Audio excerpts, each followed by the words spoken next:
इससे पहले आज का मोटिवेशन है कि कहने को तो बहुत सी बातें होती हैं पर असली सुकून चुप रहने से ही मिलता है। साथियों, जैसे मेरे जैसे आदमी का काम ही बोलना है तो मैं आपके सामने बोलकर ही काम चलाऊंगा क्योंकि टीचर हूं। लेकिन सम टाइम्स ऐसा होता है कि हम अपने दोस्तों के बीच होते हैं और अपने आर्ग्यूमेंट को सही प्रूव करने के लिए कि भाई मैंने जो बोल दिया ना ये सही है, इसलिए हम दलील पे दलील दिए जाते हैं। ऐसे समय पर बेहतर है कि आप अपना स्टैंड रख के चुप हो जाइए। रीजन क्या है ना, हर बार अपनी बात सही हो ये जरूरी भी नहीं है, नंबर एक। और नंबर दूसरा, जिस बात में बहस करनी पड़े उस बात को सही प्रूव कराने का फायदा क्या है, क्योंकि आपको उसकी वजह से आपके मित्र तुरंत ना तो कलेक्टर बना देंगे ना ही किसी देश का राजनेता बना देंगे। इसका मतलब क्या है कि आप अपने आर्ग्यूमेंट में वहीं तक अपना पॉइंट रखिए जहां तक वो सुलह के मुद्दे पर चल रहा हो, यानी अपनी बातों से समझाइश हो रही हो या फिर मामला शांत हो सकता हो या फिर अपना स्टैंड रखना हो, केवल इतना ही।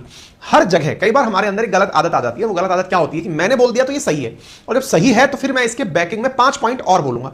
अक्सर आपके दोस्तों के बीच में आपकी किसी राजनीतिक पार्टी को लेकर बयानबाजी होती होगी। इससे पहले आज का मोटिवेशन है कि कहने को तो बहुत सी बातें होती हैं पर असली सुकून चुप रहने से ही मिलता है।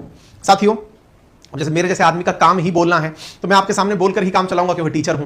लेकिन सम टाइम्स ऐसा होता है कि हम अपने दोस्तों के बीच होते हैं और अपने आर्ग्यूमेंट को सही प्रूव करने के लिए कि भाई मैंने जो बोल दिया ना ये सही है, इसलिए हम दलील पे दलील दिए जाते हैं। ऐसे समय पर बेहतर है कि आप अपना स्टैंड रख के चुप हो जाइए।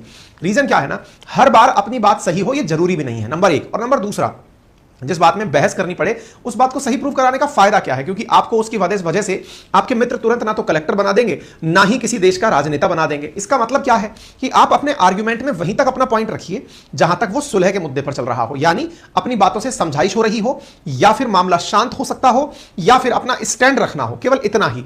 हर जगह कई बार हमारे अंदर एक गलत आदत आ जाती है। वो गलत आदत क्या होती है कि मैंने बोल दिया तो ये सही है, और जब सही है तो फिर मैं इसके बैकिंग में 5 पॉइंट और बोलूंगा। अक्सर आपके दोस्तों के बीच में आपकी किसी राजनीतिक पार्टी को लेकर बयानबाजी होती होगी।